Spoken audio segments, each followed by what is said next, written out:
Bismillahirrahmanirrahim. Assalamualaikum warahmatullahi wabarakatuh. Alhamdulillahirrabbilalamin. Assalatu wassalamu ala asyrafil anbiya wal mursalin wa ala washabihi wa barik wa sallim ajma'in amma ba'd. Teman-teman saudara-saudariku yang beriman dimanapun berada, kembali di edisi kesempatan pada pagi hari ini saya menyapa dan mendoakan teman-teman sekalian. Mudah-mudahan kita semua masih dalam limpahan kenikmatan Islam, iman dan ihsan tentunya, dan juga limpahan kenikmatan jasmani dan rohani yang sempurna dari Allah Subhanahu wa taala. Dan mudah-mudahan dengan semua kenikmatan itu bisa kita pergunakan dalam rangka ketaatan kepada Allah Subhanahu wa taala. Salawat dan salam juga tidak lupa kita aturkan, kita ucapkan, hadiahkan kepada uswatun hasanah, yaitu contoh suri teladan yang terbaik, Abdul Insan, sebaik-baik manusia, Sayyidil Mursalin wal Anbiya, pemimpin para rasul dan para nabi, Nabi Muhammad sallallahu alaihi wasallam. Allahumma shalli ala sayyidina Muhammad wa ala alihi washabbihi wa barik wa sallim ajmain. Teman-teman, izinkan saudara-saudaraku muslimin dan muslimah dimanapun berada, pada kesempatan kali ini izinkanlah saya mengutip sebuah hadis yang juga dicantumkan dalam kitab Adabul Alim wal Muta'alim yang ditulis oleh Mbah almarhum Kiai Haji Hashim Asy'ari Hadratus Syekh, yaitu pendiri Nahdlatul Ulama. Beliau menulis salah satu kitab, kurang lebih kitab beliau jika tidak kurang ada 19 kitab atau lebih yang ditulis, yang dikarang oleh beliau. Di antaranya kitab yang termasuk pertama-tama ditulis adalah kitab Adabul Alim wal Muta'alim, yaitu adab pengajar dan adab pembelajar. Jadi semuanya ada tata cara dan ada ininya ada adabnya itu. Tidak untuk apa pintar, untuk apa kita mengetahui dan menguasai ilmu pengetahuan tetapi adab tidak ada. Bahkan saya barusan tadi membaca dalam komentar video saya yang terbaru yang kemarin saya upload itu sekitar 20 atau 19 jam yang lalu.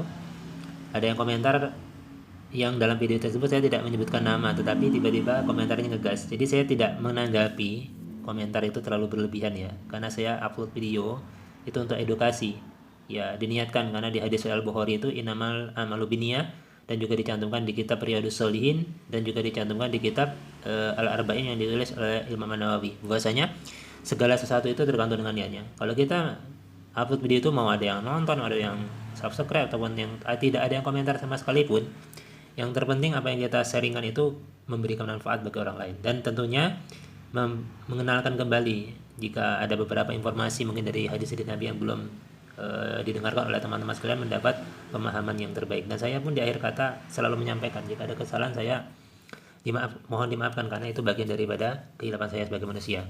Tapi tentu kalau kita mau diskusi itu harus tahu poinnya apa dulu itu, dan harus jelas apa yang akan dibahas gitu. Misalnya terkait zikir atau doa setelah sholat, jika ada yang mengatakan tidak ada, dia harus membawa dalil. Nah itu karena ucapan siapapun berdasarkan versi penafsiran kelompok mereka sendiri mengatakan itu yang penting qala Allah qala Rasul gitu. Jadi ulama tidak dipakai.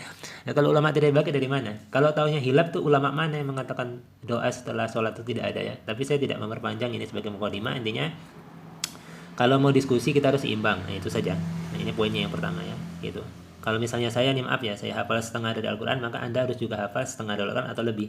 Jadi kalau Anda juz 30 saja tidak hafal, bahasa Arab juga tidak ngerti, baca kitabnya seperti ini nih, belum ada harokatnya Anda tidak bisa juga. Di mana letak diskusinya? Kalau saya membaca diskusi dengan membaca kitab yang belum diberikan harokat, belum ada terjemahan, belum diterjemahkan, saya bisa menerjemahkan sendiri, saya paham bahasa Arab dan memahami arti dari hadis yang disampaikan.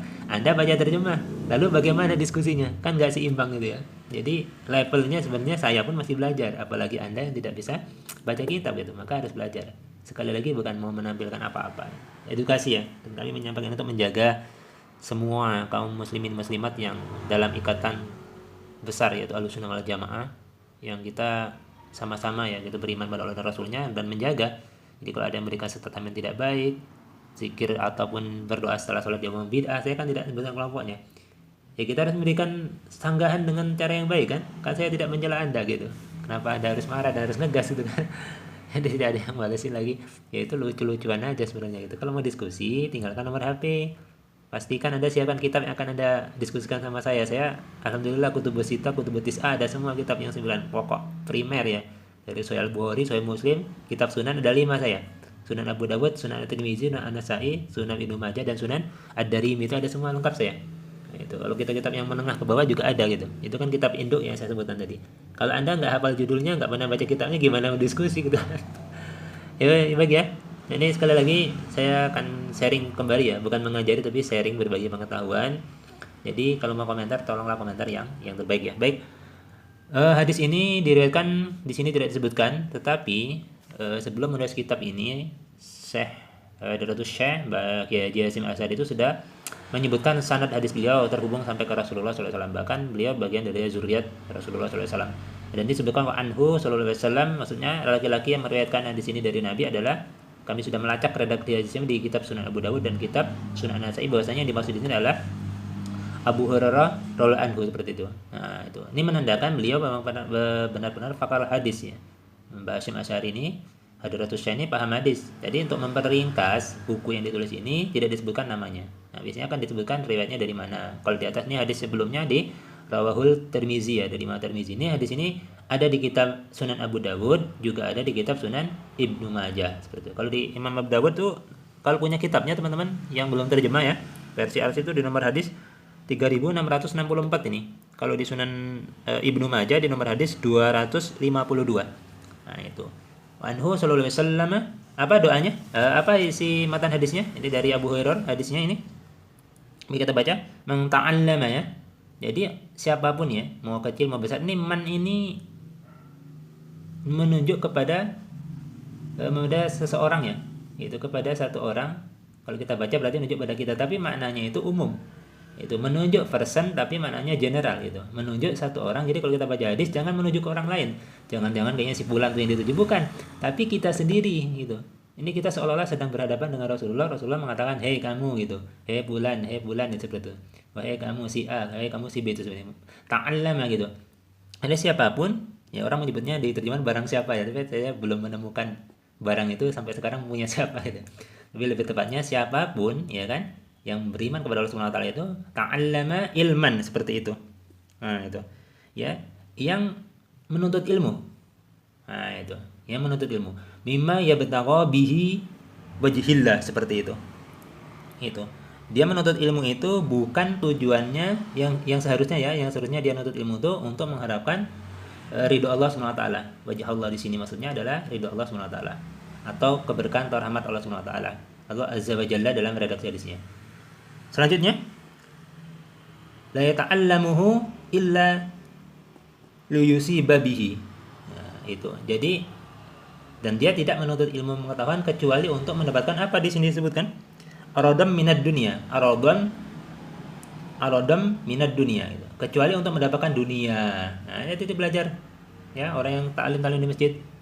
Ayo kita nanti ketemuan di masjid, ini contoh ya. Ayo kita nanti ketemuan di masjid sekaligus kita hadir ta'lim. Jadi nyambi. Ta'limnya hanya nyambi bukan karena benar-benar tujuan untuk mendapatkan wajah Allah atau mendapatkan rahmat Allah Subhanahu wa taala. Itu ridho Allah Subhanahu wa taala. Jadi orang-orang pembelajar ini bagi yang ta'lim ya, bagi yang belajar nanti yang dibawanya hadisnya bagi yang muta'alim. Bagi murid, yang dibawa bagi gurunya gitu. Sama aja nanti kurang lebih ininya. Lalu pengajar mengajarkan dalam taklimnya hanya mengharap supaya orang tertuju pada dia, nggak usah belajar sama orang lain, semuanya salah, dia yang paling benar ya, dia sama tempatnya di neraka nih, minan nar di ujung hadisnya. Nah, ini apa nih? Jadi siapapun ya yang belajar menuntut ilmu pengetahuan atau belajar ilmu, yang seharusnya dia menuntut itu karena untuk mengharap ridho Allah, tapi dia tidak melakukan itu ya, tidak menuntut ilmu kecuali untuk mendapatkan aradam minad dunia, kecuali hanya untuk mendapatkan fasilitas dunia. Itu ya. Jadi kalau ada undangan di dua tempat misalnya kan, ya itu yang satunya ini doib amplopnya, yang satunya sohi bener gitu. Jadi datang yang sohi aja, yang doib kita tinggalkan. Tidak boleh seperti itu. Jadi undangan tuh mana yang datang duluan itu harus didahulukan, seperti itu. Terkait dunia tadi ya kembali kepada niatnya masing-masing. Tapi kalau tujuan utamanya hanya untuk mendapatkan dunia saja, bukan untuk mendapatkan rahmat Allah Subhanahu wa taala, ini ancamannya dari Allah Subhanahu wa taala apa nih ya? Ancamannya kita lanjutkan redaksi hadisnya. Lam yajid arfal jannati ya. Lam yajid arfal jannati. Nah, ini lafaz di Sunan Abu Dawud. Kalau di Sunan Ibnu Majah ada tambahannya, yaitu yaumal qiyamati yakni rihaha, seperti itu. Jadi tidak akan mencium bau surga ya, tidak akan mencium surga di sini maksudnya ya, atau tidak akan bisa masuk surga, tapi secara maknanya nanti yaumal qiyamah dari kiamat, yaitu yakni rihaha ya. Ini yang dimaksudnya tidak akan mencium tadi adalah tidak akan mencium bau surga. Padahal surga itu bisa dicium jaraknya dari sekian tahun. Ya, kalau dikiaskan seperti jarak perjalanan 70 tahun, jauhnya jaraknya itu masih bisa nyium bau surga. Lalu orang-orang yang menuntut ilmu pengetahuan tidak ditujukan kepada untuk mendapatkan ridho Allah SWT, nah untuk mencaci, hanya untuk bikin konten, yang penting dapat subscriber, yang penting dapat view, dapat bayaran. Ya ini ancaman kalau dia muslim ya. Kalau dia non muslim saya nggak mengomentari, tapi ini yang muslim yang beriman pada Allah, yang mengaku beriman pada Allah SWT. Ini hadisnya sepele pendek nih, insya Allah sekali dengar aja sudah bisa hafal. Kalau saya bacakan tidak menghadirkan redaksi kitab, dikira ngarang pula gitu kan, makanya kitabnya dihadirkan. Nah itu, jadi yang mau diskusi silakan gitu kan, coba anda ulangin bacaan kitab saya tadi gitu kan. Maka ini ancamannya gitu, bagian akhirnya gitu, lam yajid arfal jannati, arfal jannati itu tidak akan mencium surga atau tidak akan bisa masuk ke dalam surga. Itu secara makna di dalam kitab Sunan Ibnu Majah dijelaskan, yaitu di hari yaumal kiamati, yakni rihaha. Ya, maksudnya dari kiamat tadi tidak bisa mencium, tadi adalah mencium baunya, tidak bisa mencium bau surga. Itu saja teman-teman yang bisa sampaikan. Jika ada kekeliruan dalam penyampaian tadi terlalu panjang mukadimah, saya mohon dimaafkan. Tapi sekali lagi ini hanya untuk sharing pengetahuan, edukasi. Ya bagi yang menuntut ilmu, thalabul ilmi, luruskan niat kembali. Itu tidak usah mengambil keburukan. Jika tidak sepakat cukup tinggalkan, tidak harus mencela. Karena kita tidak diajarkan untuk mencela. Saya pun dilarang oleh guru saya untuk mencela gitu. Dan insya Allah kalau sanad hadis arba'in tuh tersambung ya, sanad hadisnya gitu sampai ke Sa'ali Jum'ah lewat guru saya, tapi saya tidak ketemu Sa'ali Jum'ah. Kalau dalam mimpi saya sudah pernah ketemu, tapi guru saya, nah itu ke situ sanad ilmunya, jadi nyampe ke Rasulullah SAW. Jadi ini bukan untuk apa-apa, untuk menjaga keoriginalan dari apa yang kita sampaikan seperti itu. Wallahu a'lam bishawab. Assalamualaikum warahmatullahi wabarakatuh.